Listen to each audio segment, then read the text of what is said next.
Well, it is back to square one for frustrated residents in Hampton who are being denied access to their private beaches.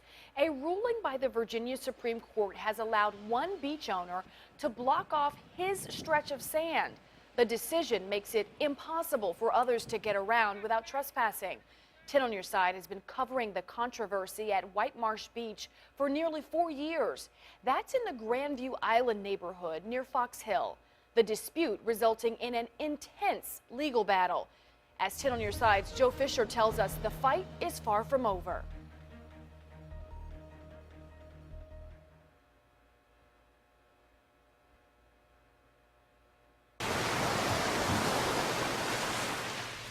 The calming sound of crashing waves is what brings many to the quiet White Marsh Beach. We had the most fabulous beach days. But nearby residents in the Grandview Island community are far from relaxed.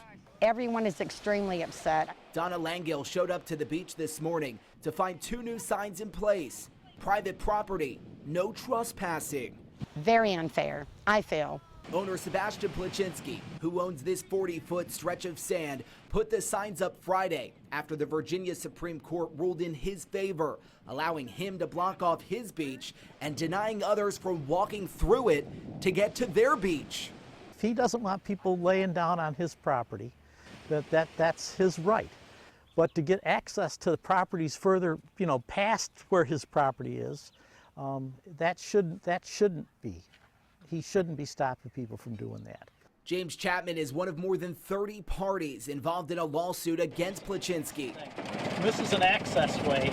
He says a public easement drawn through the sand near the shoreline is decades old, now underwater due to rising tides. In the past 3 years, lower courts have given neighbors full access. Today, this woman forced to leave her golf cart behind and walk in the water around Placzynski's property. It absolutely is so disheartening to me that now nobody can even come to the beach. Chapman calls this situation upsetting, but says his attention is now focused on getting a public right-of-way, new lines drawn, so everyone who pays to enjoy the beach will be able to do so. Do you think at the end of the day you'll get your easement? Yes. That's why I said our cause is just and we shall prevail.